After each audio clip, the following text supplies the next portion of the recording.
ಓಂ ಶ್ರೀ ಸಾಯಿನಾಥಾಯ ನಮಃ. ಬಾಬಾರವರು ಎಲ್ಲರಿಗೂ ಆಯುಷ್ಯ, ಐಶ್ವರ್ಯ, ಆರೋಗ್ಯ, ಸಂಪತ್ತನ್ನು ನೀಡಿ ಕರುಣಿಸಲಿ ಎಂದು ಪ್ರಾರ್ಥಿಸುತ್ತಾ ಇಂದು ನಾನು ಸಾಯಿ ಸಚ್ಚರಿತೆಯ ಅಧ್ಯಾಯ 52 ಪಾರಾಯಣ ಮಾಡುತ್ತಿದ್ದೇನೆ. ಓಂ ಶ್ರೀ ಗುರುಭ್ಯೋ ನಮಃ. ಗೋದಾವರಿ ತೀರದ ರಾಜಮಹೇಂದ್ರಿಯದಲ್ಲಿ ಟೆಂಬೆ ಸ್ವಾಮೀಜಿ ಎಂಬ ದತ್ತಾತ್ರೇಯ ಪೀಠದ ಗುರುಗಳಿದ್ದರು. ಇವರು ಮಹಾಯೋಗಿಗಳು, ದತ್ತಾತ್ರೇಯ ಉಪಾಸಕರೂ ಆಗಿದ್ದರು. ಒಮ್ಮೆ ನಾಂದೇಡದ ವಕೀಲ ಪುಂಡಲೀಕರಾಯರು ಅವರನ್ನು ಕಾಣಲು ರಾಜ ಮಹೇಂದ್ರಿಗೆ ಹೋದರು. ಸಂದರ್ಶನದ ವೇಳೆ ನಡೆದ ಸಂಭಾಷಣೆಯಲ್ಲಿ ಶ್ರೀ ಬಾಬಾ ಅವರ ವಿಷಯವೂ ಬಂದಿತು.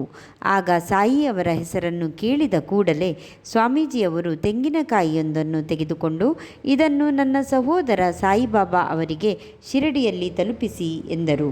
ಸ್ವಾಮೀಜಿಯೂ ಸಹ ಬಾಬಾ ಅವರಂತೆಯೇ ಸದಾ ಧ್ವನಿಯನ್ನು ಉರಿಸುತ್ತಿದ್ದರು.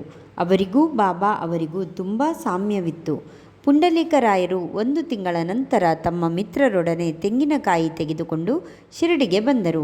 ಮನಮಾಡದಲ್ಲಿ ಇಳಿದಾಗ ಅವರಿಗೆ ಬಾಯಾರಿಕೆಯಾಯಿತು.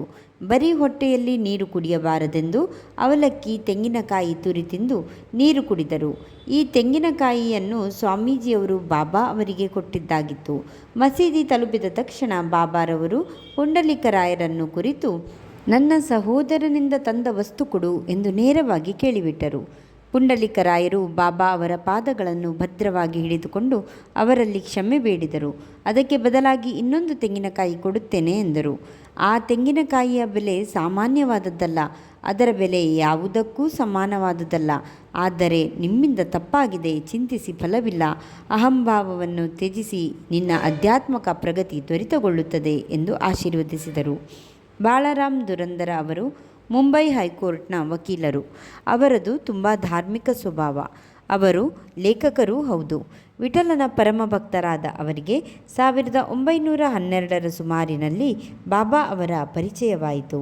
ಇದಕ್ಕೆ ಮುಂಚೆ ಅವರ ಸಹೋದರರು ಶಿರಡಿಗೆ ಭೇಟಿ ನೀಡಿದ್ದರು. ಈ ಸಲ ದುರಂದರ ಸಹೋದರರು ಬಾಬಾ ಅವರಿಗೆ ನಮಸ್ಕರಿಸಿದಾಗ ಅವರು ಹಿಂದಿನ 60 ಜನ್ಮಗಳಿಂದ ಪರಿಚಿತರು ಎಂದರು. ಬಾಬಾ ಅವರ ಕಾಲೊತ್ತುತ್ತಾ ಬಾಳರಾಮರು ಕುಳಿತರು.